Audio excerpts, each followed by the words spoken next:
ನನ್ನ ಧ್ವನಿ ತಲುಪ್ತಾ ಇದ್ರೆ ನೋಡಿ, ಡಿಸ್ಟಿಲರೀಸ್ ಅಂದ್ರೆ ಈ ಕಬ್ಬು ಕಾರ್ಖಾನೆ ತಲುಪಿದ ನಂತರದಲ್ಲಿ ಆಗುವ ಬೈ ಪ್ರಾಡಕ್ಟ್ಸ್ ನ ಲೆಕ್ಕ ಇಟ್ಕೊಂಡು ನಾನು ಪ್ರಶ್ನೆ ಕೇಳ್ತಾ ಇದ್ದೀನಿ.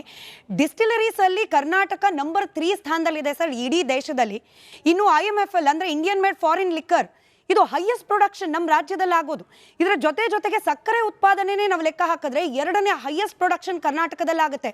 ಸ್ಟಿಲ್ ಕಬ್ಬು ಬೆಳೆಗಾರರಿಗೆ ಕೊಡ್ಲಿಕ್ಕೆ ದುಡ್ಡಿಲ್ಲ. ಇದು ಯಾವ ಲೆಕ್ಕ ಅಂತ? ಇಲ್ಲ, ಒಂದು ರಾಜ್ಯ ಸರ್ಕಾರ ಕೆಲವು ವಿಚಾರಗಳನ್ನ ಬಹಳ ಗಂಭೀರವಾಗಿ ಯೋಚನೆ ಮಾಡಿ ಜಾರಿಗೆ ತರಬೇಕಾದಂತ ಅಗತ್ಯ ಇದೆ. ಅದ್ರ ಜೊತೆಗೆ ಏನೋ ಅವ್ರ ಬೇಡಿಕೆ ಇದೆ, FRP ನಮ್ಮ ರಿಕವರಿ ಬೇಸ್ ಮೇಲೆ ನಾವು ಮಾಡ್ತೀವಿ. ರಿಕವರಿಯನ್ನ ಕೊಡುವಂತದ್ದು ರಾಜ್ಯ ಸರ್ಕಾರ.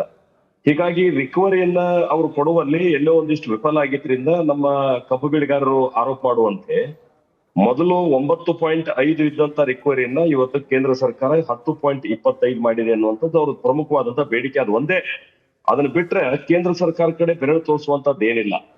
ಹೀಗಾಗಿ ನಾನು ರಾಜ್ಯ ಸರ್ಕಾರವನ್ನು ಪ್ರಶ್ನೆ ಮಾಡ್ಲಿಕ್ಕೆ ಬಯಸ್ತೇನೆ. ಕರ್ನಾಟಕ ರಾಜ್ಯ ಒಟ್ಟು ದೇಶದಲ್ಲಿ 2ನೇ ನಂಬರ್ ದೊಡ್ಡ ಸಕ್ಕರೆ ಉತ್ಪಾದನೆ ಕ್ಷೇತ್ರ ಆಗಿದೆ. ಹೀಗಾಗಿ ಡೈರೆಕ್ಟ್ ಮತ್ತು ಇಂಡೈರೆಕ್ಟ್ ಬಹಳ ದೊಡ್ಡ ಪ್ರಮಾಣದಲ್ಲಿ ಜನ ಇಲ್ಲಿ ಕೆಲಸ ಮಾಡುವಂತದ್ದನ್ನ ನಾವು ಕಾಣ್ತೀವಿ. ಈ ಇಂಡಸ್ಟ್ರಿಯನ್ನ, ಈ ಉದ್ಯಮವನ್ನ ಸರ್ಕಾರ ಎಷ್ಟು ಗಂಭೀರವಾಗಿ ಪರಿಗಣಿಸಬೇಕಾಗಿತ್ತು, ಅದನ್ನ ಪರಿಗಣಿಸಿಲ್ಲ ಅನ್ನುವಂಥದ್ದು ಈ ಹೋರಾಟದ ಮುಖಾಂತರ ನಮ್ಗೆ ತಿಳಿದು ಬರ್ತದೆ. ಯಾಕಂತಂದ್ರೆ ಪ್ರತಿ ವರ್ಷ ವಿಜಯದಶಮಿ ಸಂದರ್ಭದಲ್ಲಿ ಎಲ್ಲಾ ಕಾರ್ಖಾನೆಗಳು ತಮ್ಮ ಬಾಯ್ಲರ್ ಪ್ರದೀಪನ ಮಾಡಿ ಕಾರ್ಖಾನೆ ಕಬ್ಬು ನುರಿಸ್ಲಿಕ್ಕೆ ಸಜ್ಜು ಮಾಡ್ತವೆ. ಯಾವುದೇ ಸರ್ಕಾರ ಒಂದು ಹೊಸ ವ್ಯವಸ್ಥೆ ಪ್ರಾರಂಭ ಆಗ್ಬೇಕಾದ್ರೆ ಅದರ ಮುಂಚಿನ ವರ್ಷ ಅಂದ್ರೆ ಒಂದೇ ಸಲ ನಿರ್ಣಯ ತಗುವಂತದ್ದು ಅಲ್ಲಿದು. ಹೀಗಾಗಿ ಪ್ರತಿ ವರ್ಷ ದರದ ಪರಾಮರ್ಶೆ ಮಾಡ್ಬೇಕಾಗ್ತದೆ. ಕಬ್ಬಿಗೆ ನಾವ್ ಎಷ್ಟು ಕೊಡ್ಬೇಕು, ಮಾರ್ಕೆಟ್ ನಲ್ಲಿ ಸಕ್ಕರೆ ದರ ಏನಿದೆ, ಇದನ್ನೆಲ್ಲವನ್ನ ಅಧ್ಯಯನ ಮಾಡಿ ಕಾರ್ಖಾನೆ ಮಾಲೀಕರನ್ನ ಕರೆದು ಕಬ್ಬು ಬೆಳೆಗಾರರನ್ನ ಕರೆದು ಒಂದ್ ನೆಗೋಸಿಯೇಷನ್ ಮಾಡೋದ್ರ ಮುಖಾಂತರ ಸರ್ಕಾರ ಮೊದಲನೇ ಸ್ಟೆಪ್ ಇಡ್ಬೇಕಾಗ್ತದೆ. ಆದ್ರೆ ಯಾವ ವರ್ಷ ಕೂಡ ಸರ್ಕಾರ ಈ ರೀತಿಯಾದಂತ ನಿರ್ಣಯವನ್ನ ತಗೊಳ್ಳಿಲ್ಲ. ನಾವು ಗಮನಿಸಿದ್ರಿ 2014 ಅಂತ ಅನಿಸ್ತದ ನನಗೆ. 14ರಲ್ಲಿ ಬೆಳಗಾವಿಯ ಸುವರ್ಣ ಸೌಧದ ಎದುರುಗಡೆ ಮೊನ್ನೆ ಇದೇ ಮುಖ್ಯಮಂತ್ರಿ ಸಿದ್ದರಾಮಯ್ಯ ಅವರು ಮುಖ್ಯಮಂತ್ರಿ ಇದ್ದಂತ ಸಂದರ್ಭದಲ್ಲಿ ರೈತರು ಹೋರಾಟ ಬಹಳ ಪರಾಕಾಷ್ಠೆಗೆ ಮುಟ್ಟಿತು. ಆ ಸಂದರ್ಭದಲ್ಲಿ ರೈತ ಬಹಳ ದಿನ ನಾವು ಹೋರಾಟ ಮಾಡ್ತಾ ಇದೀವಿ, ಈ ಸರ್ಕಾರ ನಮ್ಮ ಹೋರಾಟಕ್ಕೆ ಬೆಲೆ ಕೊಡ್ತಿಲ್ಲ ಅಂತ ಹೇಳಿ ಮನನೊಂದು ವಿಠ್ಠಲ್ ಅರಬಾವಿ ಅಂತಕ್ಕಂಥ ರೈತ ಆತ್ಮಹತ್ಯೆ ಮಾಡ್ಕೊಂಡಿರುವಂತದ್ದು ನಮ್ ಕಣ್ಣು ಎದುರುಗಿಡಿದೆ. ಅವರು ಆತ್ಮಹತ್ಯೆ ಮಾಡ್ಕೊಂಡ ಮೇಲೆ ಸರ್ಕಾರ ಎಚ್ಚರ ಆಯ್ತು.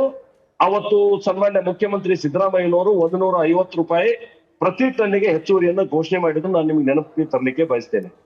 ಇಂಥ ಒಂದು ದೊಡ್ಡ ಘಟನೆ ಆದ್ಮೇಲೂ ಕೂಡ ಮುಖ್ಯಮಂತ್ರಿಗಳು ಈ ವರ್ಷ ಯಾವ ವರ್ಷನೂ ಕರೀಲಿಲ್ಲ. ಕೊನೆ ಪಕ್ಷ 2-3 ವರ್ಷದ ನಂತರ ಅವ್ರು ಕರಿಬೇಕಾಗಿತ್ತು, ಆದ್ರೆ ಕರೀಲಿಲ್ಲ. ಯಾವುದೇ ಕಾರ್ಖಾನೆ ಮಾಲೀಕರ ಸಭೆ ಕರೀಲಿಲ್ಲ, ಯಾವುದೇ ಕಬ್ಬು ಬೆಳೆಗಾರರ ಸಭೆ ಕರೀಲಿಲ್ಲ, ದರ ನಿಶ್ಚಯ ಮಾಡ್ಲಿಲ್ಲ. ಇದೇನ್ ತೋರಿಸ್ತದ ಅಂತಂದ್ರ ಯಾವ ರೀತಿ ಒಂದು ಕಾಲಕ್ಕೆ ಎಕ್ಸೈಸ್ ಮಾಫಿ ಬಹಳ ದೊಡ್ಡ ಪ್ರಮಾಣದಲ್ಲಿ ಸರ್ಕಾರವನ್ನ ಕಂಟ್ರೋಲ್ ಮಾಡಿತ್ತು, ಯಾವ ರೀತಿ ಒಂದು ಕಾಲದಲ್ಲಿ ಎಜುಕೇಶನ್ ಮಾಫಿ ಸರ್ಕಾರವನ್ನ ಕಂಟ್ರೋಲ್ ಮಾಡಿತ್ತು, ಅದೇ ರೀತಿ ಈ ಸಂದರ್ಭದಲ್ಲಿ ಶುಗರ್ ಮಾಫಿ ಏನೋ ಸರ್ಕಾರವನ್ನ ಕಂಟ್ರೋಲ್ ಮಾಡ್ತಾ ಇದೆ ಅನ್ನೋಂಥದ್ದು ರೈತರ ಒಂದು ನೀವು ಶುಗರ್ ಮಾಫಿಯಾ ಅಂತ ಹೇಳ್ತೀರಿ ಸರ್, ನಾನು ನೇರವಾಗಿ ಹೆಸರಿಡ್ದು ಬಿಟ್ಟೇನೆ. ಅಂದ್ರೆ ಯಾರು ಈ ಶುಗರ್ ಮಾಫಿಯಾದ ಭಾಗ ಆಗಿರಬಹುದು ಅನ್ನೋ ಅನುಮಾನ ಇದೆಯೋ ಅವರನ್ನೇ ಸೂಚಿಸಿ ನಾನು ಪ್ರಶ್ನೆ ಕೇಳ್ತೀನಿ ಕಾಂಗ್ರೆಸ್ ವಕ್ತಾರರಿಗೆ. ಬಹುತೇಕ ಉತ್ತರ ಕರ್ನಾಟಕ ಭಾಗದಲ್ಲಿ ಇರ್ತಕ್ಕಂಥ ಶುಗರ್ ಫ್ಯಾಕ್ಟರಿಗಳ ಓನರ್ಗಳು ನಿಮ್ಮದೇ ಸರ್ಕಾರದ ಸಚಿವ ಸಂಪುಟದ ಸದಸ್ಯರು ಸರ್. ಅವ್ರು ಪ್ರೈವೇಟ್ ಜೆಟ್ಟಲ್ಲಿ ಓಡಾಡ್ತಿದ್ದಾರೆ, ಮಕ್ಕಳನ್ನ MP MLA ಮಾಡೋದ್ರಲ್ಲಿ ಬ್ಯುಸಿ ಆಗಿದ್ದಾರೆ, ಈ ಕೆಲವರಂತೂ ಕುರ್ಚಿ ಉಳಿಸ್ಕೊಳ್ಳೋದ್ರಲ್ಲಿ ಬ್ಯುಸಿ ಆಗಿದ್ದಾರಂತೆ sir. They are all well settled.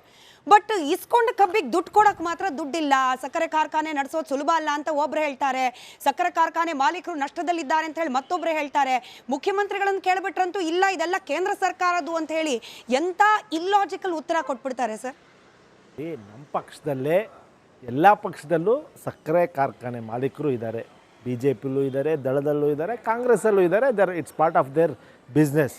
But CM ನಿನ್ನೆ ಬಂಗಾರಪೇಟೆಯಲ್ಲಿ ಹೇಳಿರೋದು ಕೇಂದ್ರ ಸರ್ಕಾರದ ಅಡಿಯಲ್ಲಿ ಈ FRP ನಿಗದಿ ಮಾಡುವುದು ಅಥಾರಿಟಿ ಇರುವುದು ರಾಜ್ಯ ಸರ್ಕಾರಕ್ಕಲ್ಲ.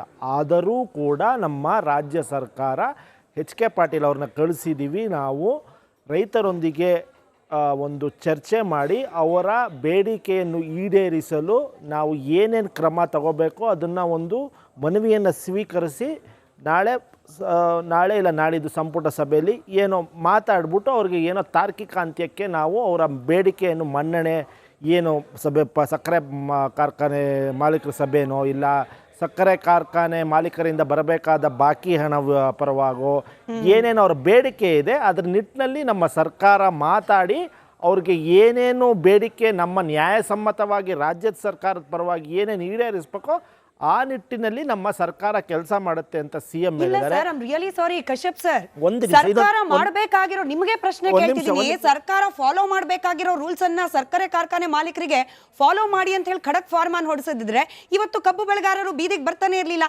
ನೀವೇನು FRP ಕೇಂದ್ರ ಸರ್ಕಾರ ಅಂತ ಹೇಳ್ತೀರಲ್ಲ, ಎಕ್ಸಾಕ್ಟ್ಲಿ ಕೇಂದ್ರ ಸರ್ಕಾರ ನಿಗದಿ ಮಾಡಿರುವ 3550 ಅಷ್ಟು ರೈತರಿಗೆ ಕೈ ತಲುಪಿದ್ರು ಕೂಡ ಇವತ್ತು ಪ್ರತಿಭಟನೆ ಮಾಡ್ತಿರ್ಲಿಲ್ಲ. ಅವ್ರು ಏನ್ ಕೇಳ್ತಿದ್ದಾರೆ, ನಮಗ್ ಕೊಡ್ತಿಲ್ಲ.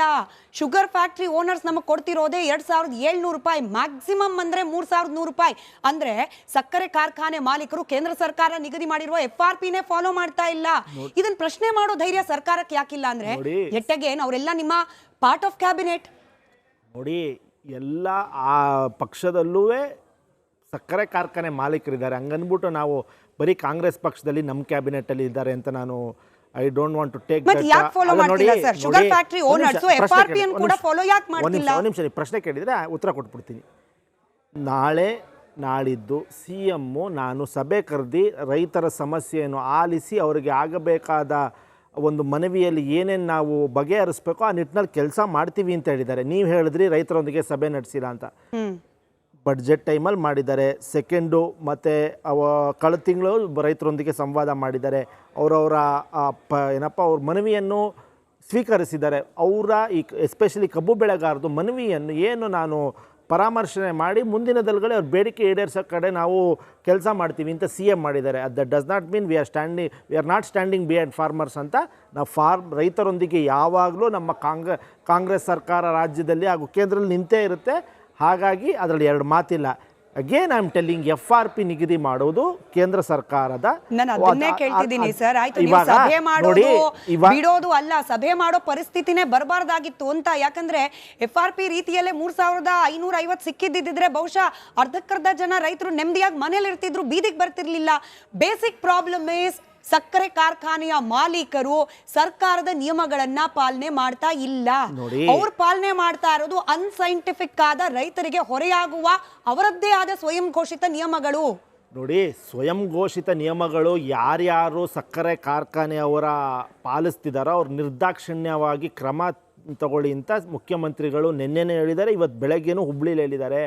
ಹಾಗಾಗಿ ಆ ನಿಟ್ಟಿನಲ್ಲಿ ನಮ್ಮ ಸರ್ಕಾರ ಕೆಲಸ ಮಾಡಿ ಯಾವ ಇದು ಕಾರ್ಖಾನೆಗಳು ರೈತರಿಗೆ ತೊಂದರೆ ಕೊಡುತ್ತಿದೆಯೋ ಆ ಕಾರ್ಖಾನೆ ವಿರುದ್ಧ ಕ್ರಮ ಕೈಗೊಳ್ಳಿ ಅಂತ ಹೇಳಿದ್ದಾರೆ. ಸಕ್ಕರೆ ಕಾರ್ಖಾನೆ ಮಾಲೀಕರನ್ನು ಸಭೆ ಕರೆದಿ ರೈತರ ಸಮಸ್ಯೆಯನ್ನು ಬಗೆಹರಿಸಲು ನಮ್ಮ ಸರ್ಕಾರ ಒಂದು ಮುಂದಿನ ದಿನಗಳಲ್ಲಿ ನಾಳೆ ಇಲ್ಲ ನಾಳಿದ್ರಲ್ಲಿ ಒಂದು ಸಭೆ ಕರೆದಿ ಅವರ ಸಮಸ್ಯೆಯನ್ನು ಬಗೆಹರಿಸಲಿಕ್ಕೆ ನಮ್ಮ ಜೊತೆಯಲ್ಲಿ ಕುರುಬೂರು ಶಾಂತಕುಮಾರ್ ಸರ್ ಕೂಡ ಜಾಯಿನ್ ಆದ್ರೆ. ಸರ್ ನಮಸ್ಕಾರ, ಕಾರ್ಯಕ್ರಮಕ್ಕೆ ಸ್ವಾಗತ. ಒಂದೇ ಒಂದು ಬ್ರೇಕಿಂಗ್ ಅಪ್ಡೇಟ್ ಇದೆ, ಅದನ್ನ ಗಮನ